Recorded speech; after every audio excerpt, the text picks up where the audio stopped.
তৃণমূল কংগ্রেস তথা বিজেপি এই বিজেমূলের কিন্তু বুকে কাঁপন ধরিয়ে দিয়েছে। আপনাদের উপস্থিতি এটা প্রমাণ করছে যে ওই ধমকে চমকে অন্যায় করে বেশি দিন ক্ষমতায় টিকে থাকা যায় না। সময় এসেছে আমরা যোগ্য জবাব দেব, আইনের মাধ্যমে দেব, গণতান্ত্রিক প্রক্রিয়াতে আমরা যোগ্য জবাব দেব।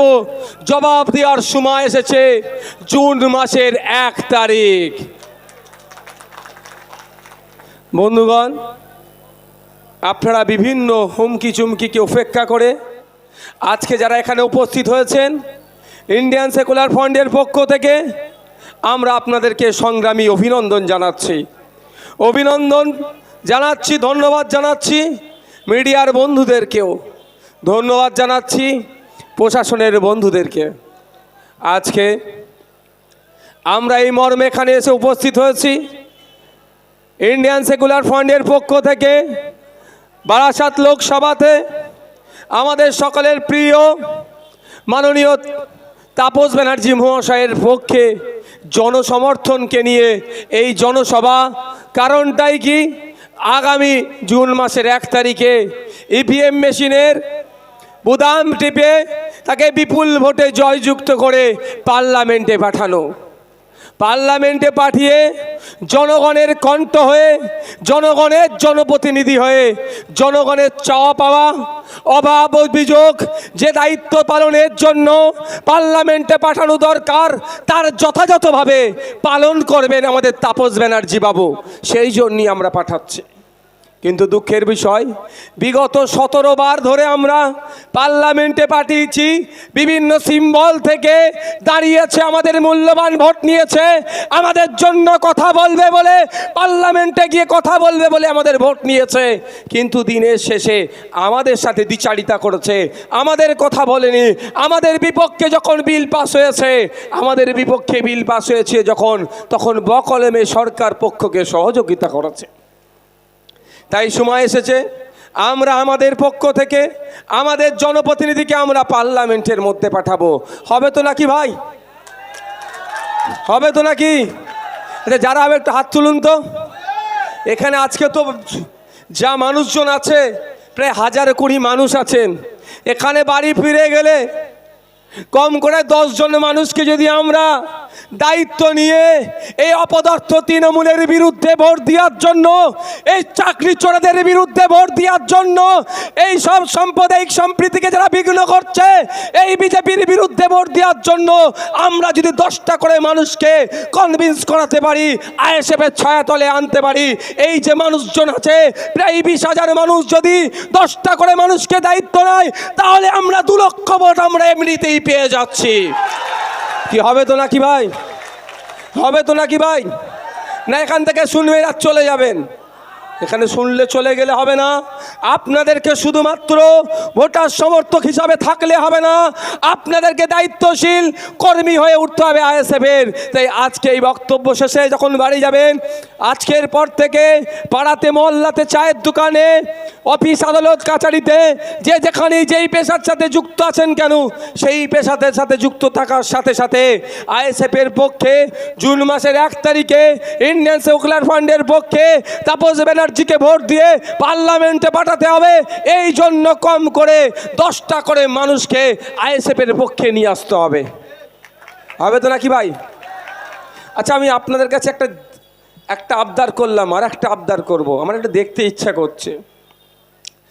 এই দুর্নীতিগ্রস্ত সরকার, বাচ্চাদের মিড ডে মিল চুরি করা সরকার, মেধা চুরি করা সরকার, এই জমি জঙ্গলের অধিকার আদিবাসীদের যারা লুটে নিচ্ছে, যারা আদিবাসীদের যারা স্বাভাবিক অধিকার সেখান থেকে যারা কেড়ে নিচ্ছে, এই অপদার্থ সরকারের বুককে একটু কাঁপুনি ধরাতে চাই। ধরাবেন ভাই? আপনারা যে যান মোবাইলে একটু ফ্ল্যাশটা অন করুন তো, দেখি সামনে দিকে তুলুন তো, বসে বসে বসে বসে বসে তুলুন তো। এটা দেখবে কাকুলিদি আর ভয় পেয়ে যাবে। ফ্ল্যাশটা অন করুন, ফ্ল্যাশটা অন করুন। স্লোগান হবে ইনকলাব, ইনকলাব। চুপচাপ, চুপচাপ। এই দুর্নীতিগ্রস্ত সরকার, এই বিভাজনের সরকার, এই চাকরি চোরের সরকার, এই মিড ডে মিল চোরের সরকার, এই আদিবাসীদের যে অধিকার হরণের সরকার, এই দলিতদের অধিকার হরণের সরকার, এই মুসলিমদের অধিকার হরণের সরকার। একটাও ভোট হবে না ওদেরকে, তাই তো? এইটা দেখলে কিন্তু ভয় পেয়ে যাবে। আপনারা বসুন, কয়েকটা কথা বলবো। কারো অসুবিধা হচ্ছে না তো ভাই? এবার বসে যান, যে যেখানে বসেছিলেন বসে যান। এই ভিডিওটা যাবে শুভেন্দু অধিকারী মহাশয়ের কাছেও যাবে, এই ভিডিওটা মমতা ব্যানার্জির কাছেও যাবে। যারা পশ্চিম বাংলায় বিভাজনের রাজনীতি করতে চাইছে তাদের কাছেও যাবে। যেটা পশ্চিম বাংলার সম্প্রীতির বাংলা, ঐক্যের বাংলা। এখানে রুজি রুটি নিয়ে লড়াই হবে, এখানে রুজি রুটি যাতে পাই তার লড়াই হবে, এখানে শিক্ষা আন্দোলনের লড়াই হবে, এখানে স্বাস্থ্যের বিপ্লব হবে, এখানে ধর্ম দিয়ে, বর্ণ দিয়ে, জাত দিয়ে কোনো ভেদাভেদ করা যাবে না। এটাই পশ্চিম বাংলা, কাজী নজরুলের বাংলা, এই পশ্চিম বাংলা রবীন্দ্রনাথের বাংলা, এই পশ্চিম বাংলা বিনয় বাদলের বাংলা, এই পশ্চিম বাংলা ফুরফুরার পীর আবু বকরের বাংলা, এই বাংলা তাপস ব্যানার্জির বাংলা, এই বাংলা নওশাদ সিদ্দিকের বাংলা, এই বাংলা লক্ষ্মীকান্ত হাসদার বাংলা। এই বাংলায় কোনো বিভাজন চলবে না, এই বার্তা আমরা এখান থেকে দিতে চাই। শুধু আমাদেরকে বিভাজনের রাজনীতি বলবেন আর মমতা ব্যানার্জির সাথে বিধানসভার মধ্যে বসে চা খাবেন, শুভেন্দু বাবু, এটা আমরা হতে দেব না। আপনি বিধানসভার মধ্যে বসে চা খেতে পারেন, আমাদের কোনো অভিযোগ নেই। আমরাও বুথের স্তরে যার যে দল যে ধর্ম দেখার দরকার নেই। আমরাও বুথে বসে আমরা ভাই যার যে রাজনৈতিক পরিচয় আছে থাকবে। দিনের শেষে আমরাও একসাথে বসে চা খাবো। আপনারা যতই চেষ্টা করুন না কেন, সিএ নাম দিয়ে ভয় দেখান না কেন, এই অমুক এসে যাবে এর নামে ভয় দেখিয়ে বিভাজনের চেষ্টা করবেন, সেটা আমরা বলুন, জোরে বলুন, হতে দেব না। এই বাংলা, এই দেশ, এই গড়তে গিয়ে আমাদের পূর্বপুরুষেরা একদিকে বিনয় বাদল দীনেশ, একদিকে বিনয় বাদল থেকে শুরু করে, একদিকে আপনার বিভিন্ন স্বাধীনতা সংগ্রামীদের থেকে শুরু করে, আশফাকুল্লাহ থেকে শুরু করে, প্রীতিলতা ওয়াদ্দেদার থেকে শুরু করে, ভগৎ সিং থেকে শুরু করে, ক্ষুদিরাম থেকে শুরু করে সমস্ত স্বাধীনতা সংগ্রামীরা, নেতাজি, গান্ধীজি, ফুরফুরার পীর আবু বকর থেকে শুরু করে অনেকে তাদের জীবনকে উৎসর্গ করেছে, অনেকের বিবেক বুদ্ধিকে তারা দিয়ে এই দেশকে স্বাধীন করেছে। আজকে স্বাধীন দেশ পেয়েছি, আমার অধিকার সেখানে লিপিবদ্ধ আছে। আমি আমার অধিকার পাচ্ছি না। আমি দলিত, আমার অধিকার আমি পাচ্ছি না। আমি আদিবাসী, আমার অধিকার আমি পাচ্ছি না। আমি মুসলিম, আমি আমার অধিকার পাচ্ছি না। আর আমাদেরকে ধর্মের নামে লাগিয়ে দেওয়ার চেষ্টা হচ্ছে, আমাদেরকে জাতের নামে লাগিয়ে দেওয়ার চেষ্টা হচ্ছে, আমাদেরকে বর্ণের নামে লাগিয়ে দেওয়ার চেষ্টা হচ্ছে। এ হতে দেওয়া যাবে না। আমি দলিত, আমার যে স্বাভাবিক অধিকার আছে সেটা আমাকে বুঝিয়ে দেওয়া হোক। আমি আদিবাসী, জল জমি জঙ্গলের ওপরে যে অধিকার আছে আমাকে বুঝিয়ে দেওয়া হোক। আমি মুসলিম, আমার যে সাংবিধানিক অধিকার আছে আমাকে বুঝিয়ে দেওয়া হোক। এই আওয়াজটা আমাদেরকে তুলতে হবে। বন্ধুগণ, যারা উপস্থিত হয়েছেন, আপনারা জানেন, অনেকে জানেন বা অনেকে জানেন না, আপনাদের জ্ঞাতার্থে জানিয়ে রাখি, একটা এমপির কাজ কি একটু জানবেন ভাই? জানার ইচ্ছা আছে তো নাকি? নাহলে ডুমুর ফুল হয়ে যাচ্ছে, খুঁজে পাওয়া যাচ্ছে না। ভোটের সময় মামা, কাকা, জ্যাঠা, মাসি, পিসি যেখানে হাত দিতে বলবে সেখানে হাত দিয়ে নমস্কার করবে, সেখানে হাত দিয়ে দোয়া চাইবে। আর ভোটটা যখন মিটে যায়, এই এমপির কাছে যখন আপনার আমার সন্তানের জন্য, আপনার আমার সমস্যার জন্য সমাধানের কথা বলতে যায়, 14 থেকে 15টা চেলা চামান্ডা ছেড়ে রেখেছে, সব স্তর পার হয়ে, তাও এমপির দেখা মেলে না। সই করতে গেলে বলে 2000 1000 দিতে হবে, নাহলে সই করে দেবে না। ভুল বলছি নাকি ভাই? এটা বন্ধ হতে হবে। আপনারা যদি জুন মাসের 1 তারিখে খামচিহ্নে ভোট দিয়ে, আশা করছি আপনারা দেবেন বলেই তো এসে উপস্থিত হয়েছেন তো নাকি ভাই? খামচিহ্নের পক্ষে ভোট দিয়ে পার্লামেন্টে পাঠাবেন। আমি আপনাদের দায়িত্ব নিয়ে বলছি, ভোট চাইতে যেমন আপনাদের দাঁড়ে দাঁড়ে এসে আমরা ভোট চাইছি, আমাদের এমপির পদপ্রার্থী যেভাবে মানুষের দাঁড়ে দাঁড়ে এসে ভোট চাইছে, আপনারা একবার এমপি করুন। 5 বছর ধরে দুয়ারে এমপি প্রকল্প আমরা পরিচালনা করব। দুয়ারে যাবে, মানুষকে তার পরিষেবা দিয়ে আসবে। আমরা দায়িত্ব নিচ্ছি, আমরা ভুলে যাচ্ছি না। একটা এমপির কাজ কি? সর্বপ্রথম কাজ হচ্ছে এই বারাসাত লোকসভার মধ্যে যে 18 লক্ষ 16 লক্ষ মানুষ আছে, এই মানুষের অভাব অভিযোগগুলো কি আগে নোট ডাউন করা, সেটাকে জানা, সেটাকে জেনে কি করবে?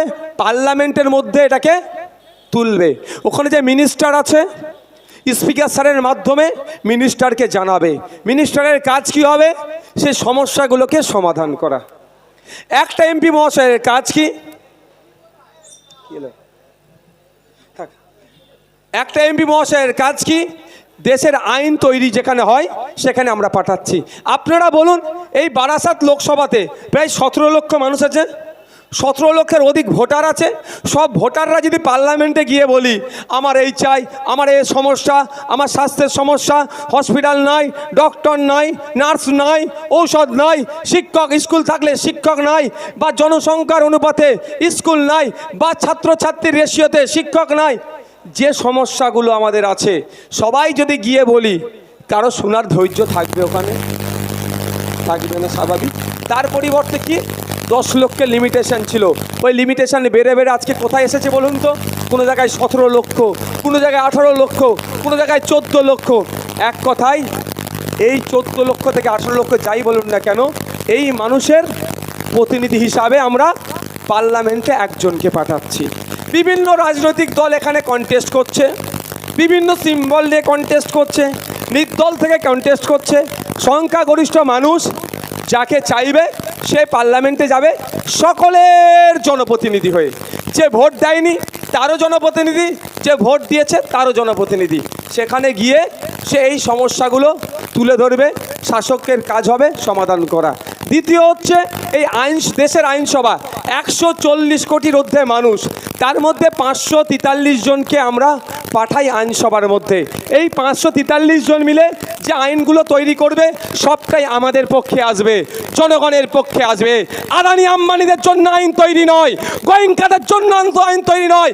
আমাদের এলাকার যিনি খেটে খাওয়া মানুষ, শ্রমজীবী মানুষ, কলকারখানায় কাজ করে, ভ্যান চালক, সবজি বিক্রেতা, কৃষক, মৎস্যজীবী, তার জন্য আইন তৈরি হয়, কোনো কর্পোরেটদের জন্য নয়। এক কথায় নাগরিকের জন্য আইন তৈরি হবে। কিন্তু দুঃখের বিষয় আমরা দেখছি যে আইন তৈরি করছে যারা, তারা এই খেটে খাওয়া মানুষদের স্বার্থের কথা না ভেবে এই আদানি আম্বানি, এই কর্পোরেটদের, এই গোয়েঙ্কাদের জন্য আইন তৈরি করছে। সেই আইনের বিরোধিতা করা হচ্ছে অন্যতম প্রধান কাজ। তাই আগামী দিনে এই কৃষকদের বিরুদ্ধে বিগত বছরে যখন লোকসভা থেকে আইন পাস হয়েছিল, বিল পাস হয়েছিল, তখন এখানকার এমপি মহাশয়কে খুঁজে পাওয়া যায়নি। তাই আমি বলবো এখানকার যারা কৃষক বন্ধুরা আছেন, বারাসাত লোকসভার কৃষক বন্ধুরা আছেন, ঐক্যবদ্ধ হন। বিজেপি সরকার, শুভেন্দু অধিকারীদের অপদার্থ বিজেপি সরকার কৃষকদের বিরুদ্ধে বিল পাস করিয়েছিল। কৃষকদেরকে সেই ব্রিটিশ পিরিয়ডের মতো, সেই নীল চাষিদের মতো যে আচরণ করা হতো, ব্রিটিশরা যেভাবে নীল চাষিদেরকে শোষণ করত, আবার নতুন করে শোষণ করার চেষ্টা হওয়ার জন্য যে বিল এসে পাস করিয়েছিল এই শুভেন্দু অধিকারীদের সরকার, এই স্বপন মজুমদারদের সরকার, এই বিজেপি সরকারের বিরুদ্ধে কৃষকদেরকে ঐক্যবদ্ধ হয়ে ভোট দিতে হবে। ওদের বিরুদ্ধে ভোটটা যাবে খামচিহ্নের পক্ষে। হবে তো নাকি ভাই? আমরা কৃষক, আমরা ভোট দিয়ে দেশ পরিচালনার দায়িত্ব দিলাম, আর উনি দেশ পরিচালনার দায়িত্ব নিয়ে আমার বিরুদ্ধেই বিল পাস করছে। তাহলে এবার উত্তরটা তাকে দিতে হবে তো, জবাবটা দিতে হবে তো ভাই। জবাবটা কিভাবে দেবেন? ভোটের মাধ্যমে। ভুলে যাচ্ছি না এই কাকলিদির দলের লোকেদের কথা। কৃষকদের বিরুদ্ধে যখন বিল পাস হয়েছিল, কৃষকরা ঐক্যবদ্ধ হয়ে এই ভারত সরকারের বিরুদ্ধে, তারা আনা আইনের বিরুদ্ধে, বিজেপি সরকারের বিরুদ্ধে যখন প্রতিবাদ করছিল, তখন আমরাও প্রতিবাদকে সমর্থন জানিয়ে কৃষকদের স্বার্থের কথা ভেবে, কৃষি প্রধান রাজ্য, কৃষি প্রধান দেশ, সেই কথা মাথায় রেখে কৃষকদের পাশে দাঁড়িয়ে আমরা যখন কৃষকদের ডাকা ভারত বন্ধকে সমর্থন করেছিলাম, এই কাকলিদির দলের নেতারা রাস্তায় নেবে যখন ভারত বন্ধ হচ্ছিল, বিজেপি শাসিত রাজ্যগুলোতেও সুষ্ঠুভাবে ভারত বন্ধ হলেও এখানে বিজেপির নাকি চরম বিরোধী সরকার তৃণমূল, এই সরকারের আমলে আমাদেরকে ভারত বন্ধ সফল হতে দেয়নি। পক্ষান্তরে কি করেছে? এই কৃষকদের উপরে আক্রমণ চালিয়েছে, আইএসএফের কর্মীদের উপরে আক্রমণ চালিয়েছিল। তাই কৃষকদের বলবো, কৃষক বন্ধুদের বলবো, ওই দিনকে ভারত বন্ধ যারা সফল হতে দেয়নি সেই তৃণমূলের বিরুদ্ধেও কিন্তু আপনাদের মূল্যবান ভোটটা দিতে হবে এবং খামচিহ্নের পক্ষে আপনাদের ভোটটা যাবে। হবে তো নাকি ভাই? আমরা কাকুলিদিকে পার্লামেন্টে পাঠিয়েছিলাম কৃষকদের হয়ে কথা বলার জন্য যে ভারতবর্ষের কৃষকদের মাসিক গড় আয় বাড়াতে হবে। দুঃখ লাগে পশ্চিমবাংলার কথা। আমি বিধানসভার একজন সদস্য, আমি আমার কথাটা রাজ্যের আইনসভাতে শুধু সীমাবদ্ধ রাখতে চাইছি না, আমার কথাটা দেশের আইনসভার মধ্যে পৌঁছে যাওয়া দরকার। আমি দেখেছি পশ্চিমবাংলার বিধানসভা থেকে আমি মন্ত্রীকে প্রশ্ন করেছি, উত্তর দিতে পারেনি যে পশ্চিমবাংলার কৃষকদের মাসিক গড় আয় কত।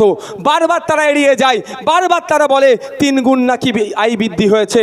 কিন্তু ভারত সরকারের দেওয়া একটা তথ্য বলছি, মাত্র মাস গেলে 7,000 টাকা পশ্চিমবাংলার কৃষকরা ইনকাম করে।